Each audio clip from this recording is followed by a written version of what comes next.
Ok. Entonces, este requerimiento no es más que la declaración inicial del trabajo que ha de realizar el consultor.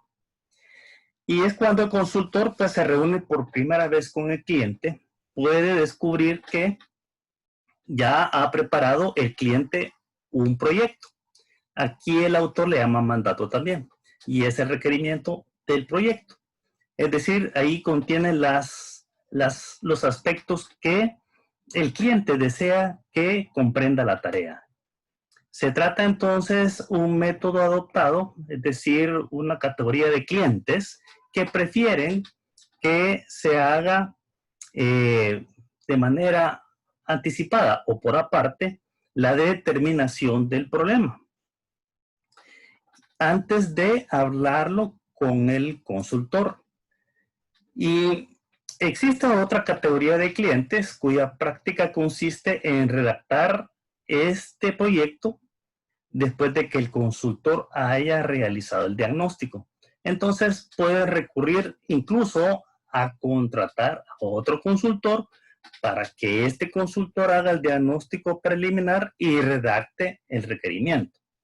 Entonces, ese mandato se utiliza luego para poner en marcha un procedimiento oficial de selección con el fin de designar a un consultor para que ejecute la tarea. El consultor empleado para preparar el mandato puede incluso quedar excluido de este procedimiento. Es decir, en esa fase incluso no está seguro de que el consultor que inició es el que va a continuar con el trabajo. Otra tercera categoría que se cita es que el cliente no elabora ningún requerimiento oficial al preparar el requerimiento y elegir al consultor. Esos clientes dejan que la determinación del trabajo que ha de realizar el consultor se estipule en el contrato de la consultoría y a continuación se explican estas razones que pueden ocurrir. Si se establece un requerimiento, ok, entonces la política del cliente consiste en realizar la mayor parte posible del trabajo analítico y de planificación antes de considerar la posibilidad de recurrir a un consultor. A menudo así sucederá con los cometidos que abordan cuestiones técnicas que están circunscritas y están bien definidas. El cliente entonces se ve obligado por los reglamentos vigentes a establecer un mandato oficial, un requerimiento oficial y a obtener su aprobación como etapa inicial de un procedimiento regular de selección de un consultor. Tenemos otra categoría que si no se establece un requerimiento, el cliente prefiere ocuparse de forma directa de la selección del consultor, efectuar un diagnóstico preliminar del problema y definir el alcance del proyecto junto con el consultor. El cliente entonces confirma luego la elección sobre la base de una propuesta o de una oferta recibida del consultor sin pasar por la etapa intermedia del establecimiento de un requerimiento. La mayor parte de los consultores de empresas pueden adaptar su enfoque a diversas preferencias de los clientes. Con todo esto, cuando se le presenta un requerimiento redactado por el cliente u otro consultor, el consultor debe ser prudente al decidir si acepta o no, porque obviamente no lo hizo él, sino que lo hizo otro consultor o lo redactó el cliente. Entonces, la prudencia establece de que el consultor puede no aceptar, ¿verdad? Porque puede encontrarse atrapado en una trampa que sin querer el cliente pudo haberlo hecho. Entonces, el consultor perfectamente puede decirle no acepto el proyecto. Hablando de la estrategia y planificación de la tarea, durante los contactos iniciales con el cliente y el diagnóstico preliminar del problema, El consultor debe haber reunido y evaluado suficiente información para poder planificar su tarea. Ahí recordémonos que el consultor en las reuniones preliminares hizo uso de la técnica de la observación. Entonces, esto es lo que el cliente espera en esa etapa. Querrá recibir solo las conclusiones del consultor acerca del problema que se ha de abordar, sino también una propuesta en la que se describa lo que el consultor sugiere hacer y en qué condiciones ofrece su ayuda. Vamos a darle entrada a otras dos personas en este momento. Bien.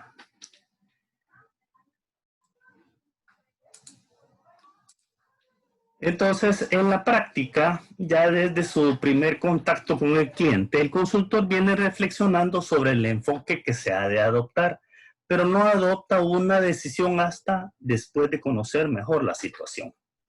Por ejemplo, la cooperación del personal de la empresa del cliente. Durante el diagnóstico preliminar del problema, muestra la modalidad de consultoría que resultará más apropiada. Y la calidad de los datos descubiertos durante esta actividad indica el tiempo que se requerirá para descubrir y analizar detalladamente los hechos.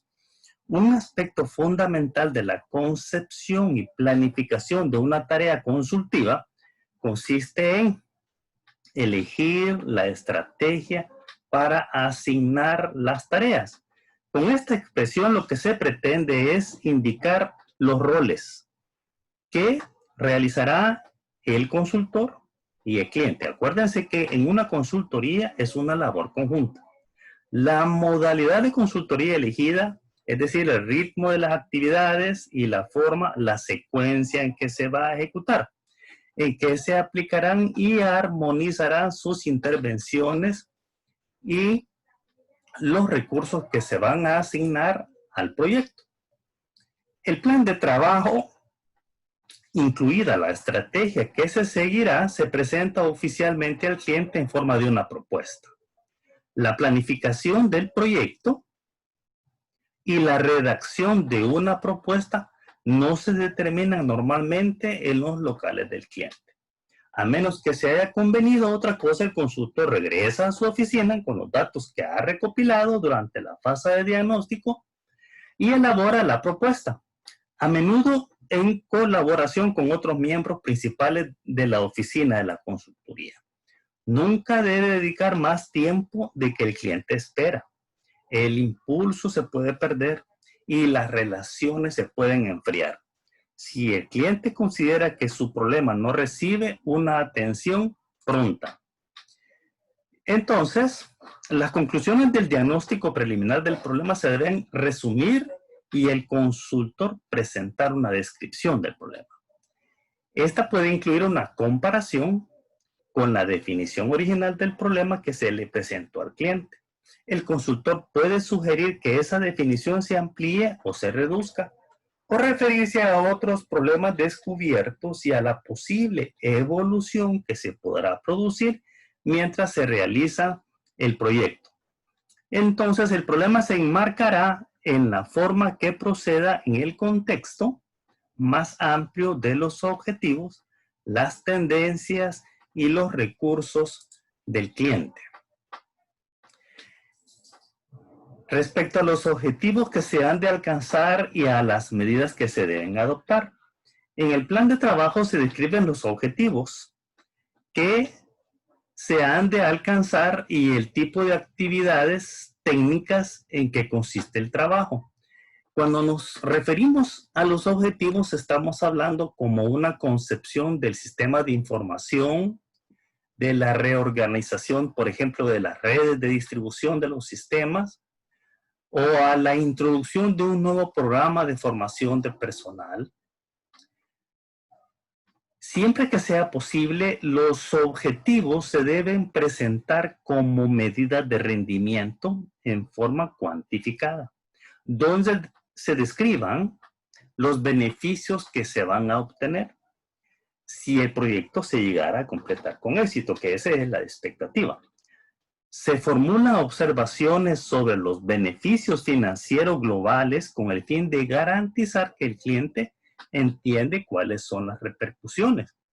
Cuando hablamos de repercusiones, nos estamos refiriendo, por ejemplo, a los posibles ahorros que podrían darse como resultado de disminuir las existencias de productos terminados, que solamente se conseguirá cuando éstas se hayan disminuido, y esto puede requerir, obviamente, una reducción de la producción durante cierto tiempo.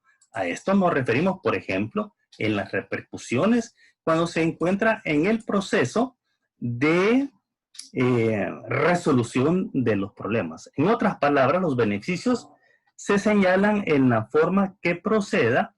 Por ejemplo, el producto aumentaría de un nivel a otro nivel, en cuyo caso se advertirá al cliente de la necesidad de que se hagan pedidos para que la fábrica siga ocupada. Es decir, todos estos aspectos son los que deben de procurarse, conversar y hacerle ver al cliente. Los beneficios sociales y cualitativos pueden ser difíciles de expresar, y eso es así. No se pueden expresar con cifras. Se describen de manera más exacta y clara posible y se explican de forma meticulosa, bien específica. Se deben evitar las nociones vagas que llegue a prestar muchas interpretaciones diferentes. Sin embargo, en esta etapa inicial de la planificación, antes de que se haya realizado una investigación detallada y cierto trabajo sobre propuestas sustitutivas, puede resultar difícil indicar todos los beneficios con una precisión absoluta. Si así sucede, es preferible indicar el orden de magnitud de los beneficios que se han de alcanzar. Por ejemplo, aumento de las ventas en un 20 o 30%. Por otro lado, si el consultor considera ciertos objetivos como alcanzables, a condición de que el cliente adopte ciertas medidas, estas se deben especificar más claramente posible. Hablando de estas ciertas medidas, podríamos pensar que se puede incluir si la empresa está dispuesta a hacer una reestructuración. Y sabemos que las reestructuraciones en las empresas son difíciles, porque a veces se pierden puestos de trabajo. Y esta reestructuración está referida, obviamente, a un posible cambio de estructura organizativa, y eso afecte al personal. Hablando de las fases del proyecto y calendario, las etapas en que el proyecto se ha de llevar a cabo se tienen que programar con cierto detalle. En lo esencial, el consultor seguirá la lógica del proceso, pero puede realizar ajustes de acuerdo a la naturaleza del trabajo y a las condiciones y preferencias del cliente. Es decir, esto es como un presupuesto, es flexible, y lo mismo el plan debe ser flexible. La índole de las actividades del consultor y del cliente se modifican de una fase a otra. Ambas partes deben saber con exactitud qué espera el uno del otro en cada fase. Acordémonos, este es un trabajo en conjunto, cliente-consultor. En particular, el cliente deseará saber si el proyecto está avanzando hacia los objetivos que sean preestablecidos. Para posibilitar el control, el plan de trabajo debe describir el resultado en cada una de las fases y definir los informes que se deberán presentar al cliente y en qué momento durante la realización del proyecto. En lo que se refiere a la presentación de la propuesta, por regla general, el proyecto se deberá describir en un documento que se debe someter, por regla general, a la decisión y aprobación del cliente. Este documento puede tener diferentes nombres. Puede ser informe sobre el estudio, puede ser propuesta técnica, puede ser documento del proyecto, puede ser plan de proyecto o propuesta de contrato. Algunos clientes exigen que el consultor presente las propuestas en una forma predeterminada, es decir, le dan un formato. Esto obviamente facilita el estudio por parte del cliente y la evaluación de las diferentes propuestas recibidas de diversos consultores, porque eso es así. Siempre hay una participación de al menos 3 propuestas. El cliente debe quedar impresionado por la calidad técnica de la propuesta y debe quedar satisfecho con la presentación práctica que se haga. En la mayor parte de los casos, la propuesta al cliente incluye estas 4 secciones. Sección técnica, sección relativa al personal, sección relativa a los antecedentes del consultor y una sección de las condiciones financieras.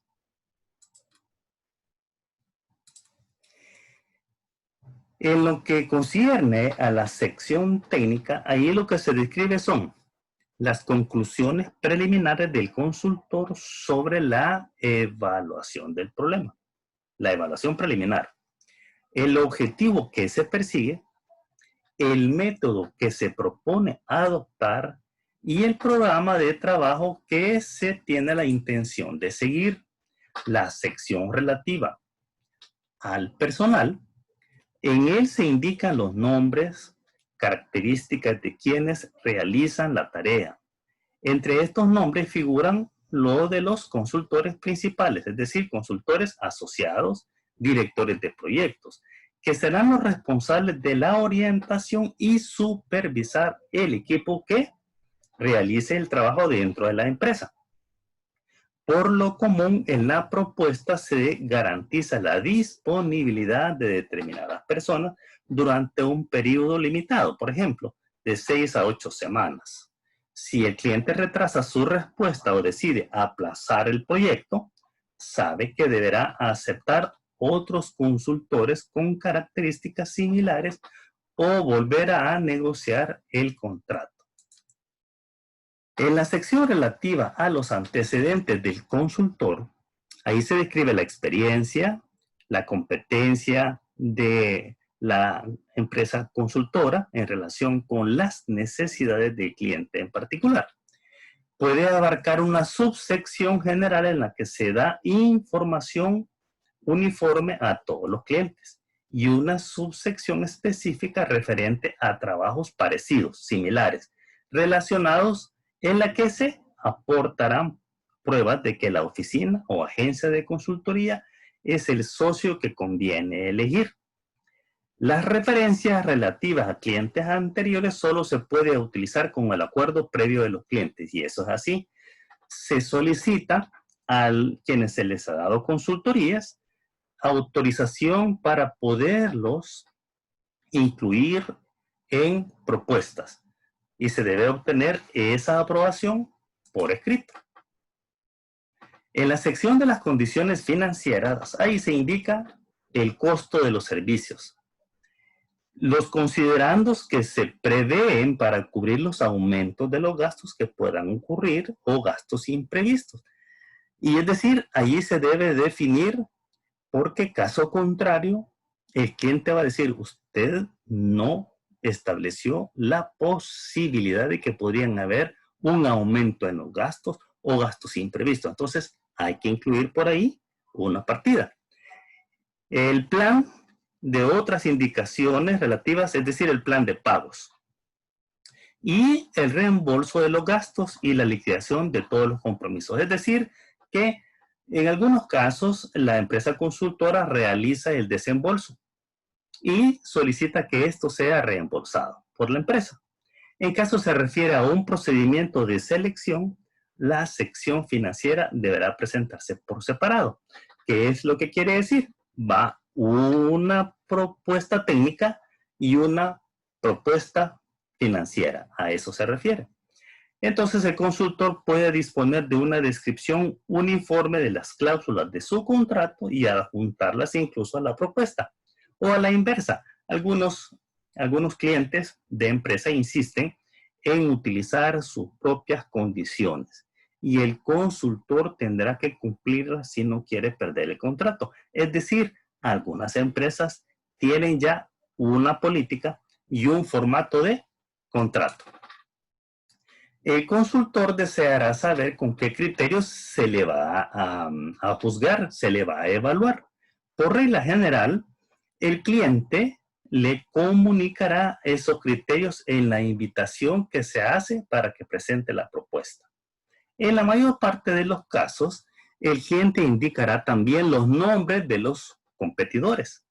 El consultor debe conocer la importancia relativa que se asignará a cada uno de los diversos aspectos de su propuesta en el procedimiento de selección.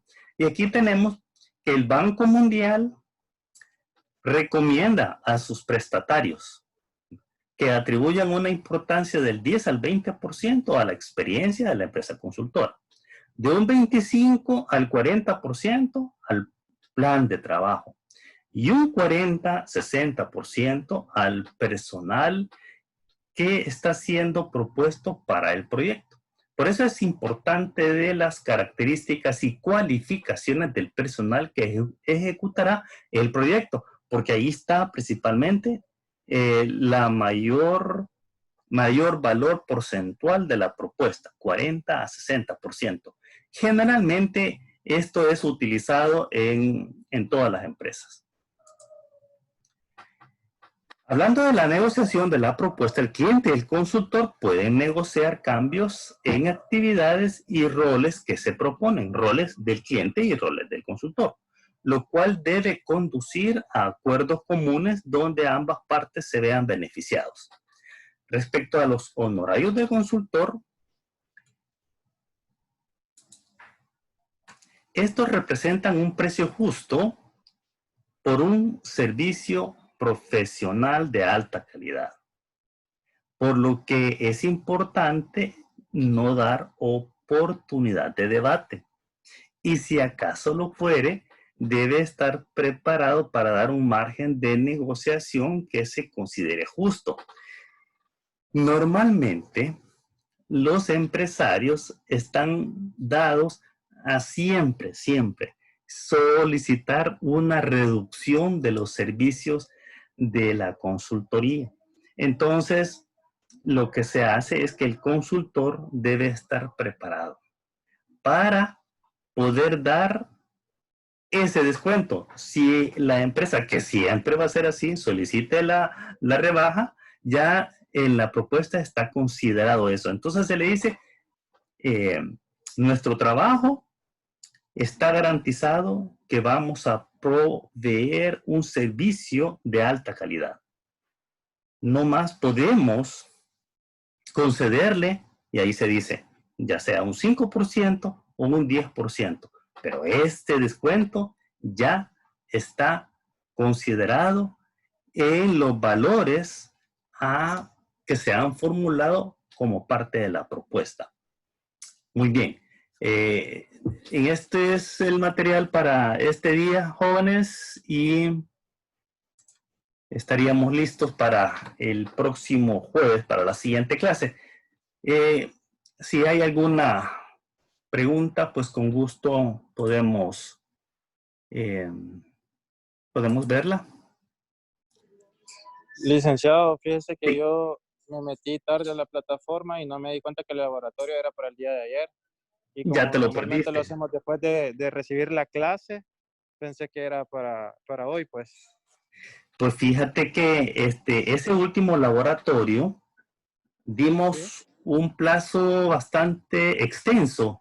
Desde la última clase, que fue jueves, se cerró hasta ayer a las 11 de la noche. O sea Entonces, que ese era, aparte del laboratorio número 6, era otro laboratorio ya empezando el mes de septiembre. ese es el primer laboratorio de la unidad 2. Ah, Este bueno, es el que te bueno. perdiste, ¿no? ¿Cómo? Es el laboratorio que te perdiste, es el laboratorio 1 de la unidad 2, el primero. Sí, correcto. Ok, bien. Miren, a partir de de la segunda unidad, todos estos laboratorios que se pierdan, vamos a duplicar la nota del parcial, pero base 8. Es decir, tienes 10 en el parcial, pero vas a tener 8 en el laboratorio, ¿verdad? Ah, entiendo, entiendo. Bueno, está bien, ¿Entiendes? licenciado. Ok, Muchas gracias. así lo resolvemos. Muy bien. Entonces nos vemos el jueves, jóvenes. Buenas noches. Ok, Lick, buenas Buenas noches. noches, licenciado. Buenas noches, Lick. Buenas Gracias, noches. buenas noches. Gracias. Buenas Buenas noches. noches, Lick. Buenas noches, Manuel.